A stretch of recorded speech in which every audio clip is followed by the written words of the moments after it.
Hi everyone and welcome. This is Elena and welcome to another Creativity Within videos. Today is the first Monday of the month, which means it's time for new My Monthly Hero kit from Hero Arts. And this month's kit is Safari themed, but I used the kit to create a little bit different cards than Safari. I have some Safari ones that I'll show you later, actually in the second video. So in this one I will show you how to get these patterned elephants. You can do this technique with any other solid stamps. I know that the kit is already sold out, so you can use the Hero Arts birthday animal silhouettes. So all you need is your pattern, not your pattern, but your solid stamp and a background bold prints stamp from Hero Arts or any other you have on hand, and some ink pads and white pigment inks. I'm using the Hero Arts pigment unicorn, and I already have the elephants, like bunch of elephants already done, so I'm using just a couple of different inks and the white pigment ink as well. I'll show you how to do it with VersaMark and a couple of background stamps. I used a bunch of background stamps. I made about 14 cards that I'll show you at the end.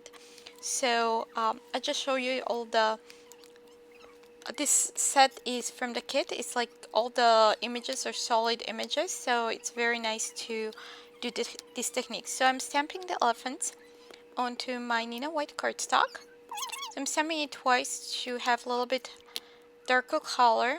I tried here to do a third one, but it didn't really work. So two per piece of paper seemed to be a nice fit. So with the MISTI, the elephants are always stamped at the same spot. So this is very convenient when we go and stamp that second layer that with white pigment ink or with VersaMark. So the last one I'm using navy. The first one was green apple and tangerine, the bold inks, and now I'm using the middle tone inks with the navy. And I'll do a couple more.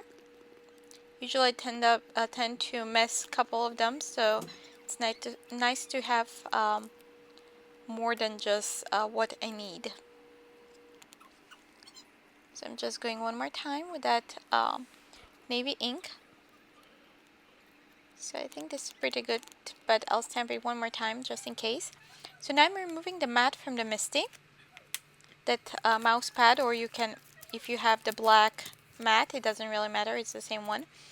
So next I'm positioning my background stamp, and you notice I didn't remove the acetate on the backing because it doesn't really matter. It's easier to slide it into the corner with the acetate on it.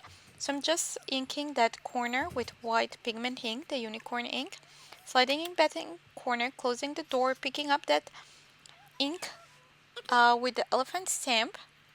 So now I will remove that background stamp. I'll put my mat back in the MISTI, slide my paper and stamp that elephant. So here I have a little bit wet spot from when I cleaned my stamp. There's still a little bit stamp cleaner left on the stamp. So I'm just repeating. I'll do another one. So now I'm making sure that stamp is dry, picking it up, and you don't need to clean the stamp between images because it's, if you use the same background stamp, because it stamps exactly in the same spot. So next time changing, of course, I'll clean that elephant stamp, and I'm using these leaves. This is retired background stamp, but I just like the leaves and I wanted to use it. So next I'm doing another one with the same stamp. So again, putting back in the mat and stamping. So you can notice that the pattern it's exactly on the same spot where we stamped the original image with the colored ink. So now I'm trying with VersaMark. And even you can step it up after the VersaMark. You can run it with some foil through a laminator, so to get nice shine. Kind of to add extra interest to your card. So next I'm using some ultra fine clear embossing powder, and I will heat set it, and you will see how that pattern pops up on the elephant, and you will notice that it's only where it's the solid image stamped. So next I'm going with another one. I'm using the unicorn ink again. Position that on this in the corner. Then I'm using the navy elephant and stamping, and you see on darker color it looks much better because it makes that white ink pop up. So for the lighter colors you can use VersaMark and emboss it. So here are all the elephants that I stamped, and then I die cut them, and here are all the cards that I put together. I tried to keep them simple, and I stamped a couple of sentiments from the same stamp set. Most of them are huge thanks, and a few of them are wild about you. So thanks for watching, and see you soon in another video. Bye!